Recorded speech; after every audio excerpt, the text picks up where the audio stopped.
Welcome to the Vaishvi vlog. ಇವತ್ತಿನ ವಿಡಿಯೋದಾಗ ಕುಷ್ಕ rice ಮಾಡೋದು ಹೆಂಗಂತ ನೋಡ್ಕೊಂಬರೋಣ. ಕುಷ್ಕ ರೈಸ್ ಮಾಡೋಕೆ ನಾ ಇಲ್ಲಿ ನಾರ್ಮಲ್ ರೈಸ್ನ ಒಂದು 15 ನಿಮಿಷ ನೆನೆ ಇಟ್ಕೊಂಡಿನಿ, ಕ್ಲೀನಾಗಿ ತೊಳ್ಕೊಂಡು. ಇಲ್ಲಿ ಕುಷ್ಕ ರೈಸ್ ಮಾಡೋಕೆ ಉಳ್ಳಾಗಡ್ಡಿ, ಟೊಮೆಟೊ, ಮೆಣಸಿನ್ಕಾಯಿ, ಅಲ್ಲ ಬೆಳ್ಳುಳ್ಳಿ ಪೇಸ್ಟ್ ಮತ್ತು ಮಸಾಲೆಗಳು ಬೇಕಾಗ್ತಾವೆ. ಚಕ್ಕಿ, ಏಲಕ್ಕಿ, ಲವಂಗ, ಪಲಾವ್ ಎಲೆ, ಕಲ್ಲು ಹೂವು. ಇದಕ್ಕೆ ಮೇನ್ ಕಲ್ಲು ಹೂವು. ಇದನ್ನು ಹಾಕೋದ್ರಿಂದ ಫ್ಲೇವರ್ ಬೇರೆನೇ ಅನಿಸುತ್ತೆ, ಹಾಗಾಗಿ ಕಲ್ಲು ಹೂವು ಮೇನ್ ಇದಕ್ಕೆ. ನೆಕ್ಸ್ಟು ಉಳ್ಳಾಗಡ್ಡಿ ಹಾಕೋಬೇಕು. ಉಳ್ಳಾಗಡ್ಡಿ ಕೆಂಪಗಾಗೋ ಥರ ಬಾಡಿಸ್ಕೋಬೇಕು. ಆಮೇಲೆ ಉದ್ದದ ಹೆಚ್ಕೊಂಡಿರೋ ಮೆಣಸಿನ್ಕಾಯಿನೂ ಹಾಕೋಬೇಕು. ಮೆಣಸಿನ್ಕಾಯಿ ಒಂದು 2 ಅಷ್ಟು ಹಾಕ್ಕೊಳ್ರಿ. ಖಾರ ಇರಬಾರ್ದು, ಈ ರೈಸ್ ಸ್ವಲ್ಪ ಸಪ್ಪಗಿದ್ರೇ ರುಚಿ ಅನ್ನಿಸ್ತೈತಿ. ಹಾಗಾಗಿ ಒಂದು 2 ಅಷ್ಟು ಹಾಕ್ಕೊಂಡಿವಿ. ಮಸಾಲೆ ಇರುತ್ತಲ್ಲ, ಹಾಗಾಗಿ ನಾನಿಲ್ಲಿ ಮಸಾಲನೂ ಎಲ್ಲನೂ ಒಂದೊಂದು ಆ್ಯಡ್ ಮಾಡ್ಕೊಂಡೀನಿ.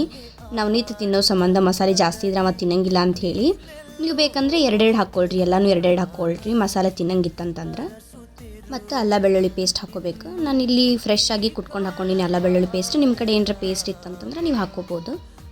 ಹಾಕ್ಕೊಂಡು ಹಸಿ ವಾಸನೆ ಹೋಗೋ ಥರ ಇದನ್ನು ತಾಳಿಸ್ಕೋಬೇಕು ಸ್ವಲ್ಪ ಎಣ್ಣೆ ಒಳಗೆ. ನೆಕ್ಸ್ಟ್ ಟೊಮೆಟೊ ಹಾಕ್ಕೋಬೇಕು. ಟೊಮೆಟೊನ ಉದ್ದುದ್ದಕ್ಕೆ ಹೆಚ್ಚಿ ಹಾಕ್ಕೊಂಡಿನಿ. ಇದನ್ನು ಒಂದು ಸ್ವಲ್ಪ ಟೊಮೆಟೊ ಎಣ್ಣೆ ಒಳಗೆ ತಾಳಿಸ್ಕೋಬೇಕು. ನೆಕ್ಸ್ಟ್ ಇದಕ್ಕೆ ಸೋಯಾ ಚಾಂಕ್ಸ್ ಹಾಕ್ಕೊಂಡಿನಿ. ಇದಕ್ಕೆ ಎಕ್ಸ್ಟ್ರಾ ಅಂದ ಸೋಯಾ ಚಾಂಕ್ಸ್. ಈ ಸೋಯಾ ಚಾಂಕ್ಸ್ನ ಒಂದು 15 ನಿಮಿಷ ಬಿಸಿ ನೀರೊಳಗೆ ನೆನೆ ಇಟ್ಟಿದ್ದೆ. ಆಮೇಲೆ ಅದರೊಳಗೆ ನೀರೆಲ್ಲ ಹಿಂಡಿ ತಗೊಂಡು ಒಂದು 2-3 ಸತಿ ವಾಶ್ ಮಾಡಿ ಸೋಯಾ ಚಾಂಕ್ಸನ್ನು ಹಾಕ್ಕೊಂಡಿನಿ. ಸಹಜವಾಗಿ ಸೋಯಾ ಚಾಂಕ್ಸ್ ಅಂದರೆ ಎಲ್ಲರಿಗೂ ಇಷ್ಟ. ಇದರಿಂದ ಮಾಡು ಫ್ರೈ ಆಯ್ತು, ಪಲಾವ್ ಆಯ್ತು, ಗ್ರೇವಿ ಆಯ್ತು, ಎಲ್ಲನೂ ರುಚಿ ಅನ್ನಿಸ್ತಾವು ಮತ್ತು ನಾಲಿಗೆಗೂ ಇದು ರುಚಿ ಕೊಡುತ್ತೆ. ಸೋಯಾ ಹಿಟ್ಟಿನಿಂದ ಚಿಕ್ಕ ಚಿಕ್ಕ ತುಂಡುಗಳನ್ನು ಮಾಡಿರ್ತಾರೆ, ಇದಕ್ಕೆ ಸೋಯಾಬೀನ್ ಅಂತಾರೆ. ಸೋಯಾಬೀನ್ನಾಗ ಹೆಚ್ಚು ಪೌಷ್ಟಿಕಾಂಶ ಇರುತ್ತೆ. ಇದು ಮಾಂಸಕ್ಕಿಂತನೂ ಹೆಚ್ಚು ಪ್ರೋಟೀನ್ ಹೊಂದಿರುತ್ತೆ. ಆಮೇಲೆ ತೂಕ ಕಡಿಮೆ ಮಾಡೋಕ್ಕೆ ಮತ್ತು ಹಾರ್ಮೋನ್ ಇಂಬ್ಯಾಲೆನ್ಸಿಗೆ ಮತ್ತು ಚರ್ಮ ಕೂದಲಿಗೆ ಇದು ಭಾಳನೇ ಉಪಯೋಗ ಆಗ್ತೈತಿ. ನೆಕ್ಸ್ಟ್ ಇದಕ್ಕೆ ಜೀರಿಗೆ ಪೌಡರು ಮತ್ತು ಮೆಣಸಿನ ಪೌಡ್ರ್ ಹಾಕಿ ಮತ್ತೊಂದು ಸ್ವಲ್ಪ ಫ್ರೈ ಮಾಡ್ಕೋಬೇಕು.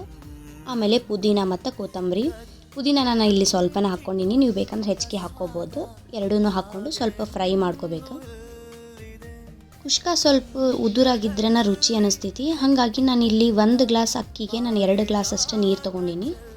ಆಮೇಲೆ ನೆನೆಸಿಟ್ಕೊಂಡಿರೋ ಅಕ್ಕಿನ ಹಾಕಿ ಒಂದು 3 ವಿಷಲ್ ಕೂಗಿಸಿದ್ರೆ ಕುಷ್ಕ ರೆಡಿ ಆಗುತ್ತೆ. ಇನ್ನು ಯಾರ್ಯಾರು ನನ್ನ ಚಾನಲ್ನ ಸಬ್ಸ್ಕ್ರೈಬ್ ಮಾಡಿಲ್ಲ, ಎಲ್ಲರೂ ನನ್ನ ಚಾನಲ್ ಸಬ್ಸ್ಕ್ರೈಬ್ ಮಾಡಿರಿ, ಲೈಕ್ ಮಾಡಿರಿ ಮತ್ತು ಶೇರ್ ಮಾಡಿರಿ. ಮತ್ತು ಈ ರೆಸಿಪಿನ ಒಂದು ಸತಿ ನಿಮ್ಮ ಮನೆ ಒಳಗೆ ಟ್ರೈ ಮಾಡಿ ಹೆಂಗಿತ್ತಂತ ಕಮೆಂಟ್ ಮಾಡಿ ತಿಳಿಸ್ರಿ. Thank you. Bye bye.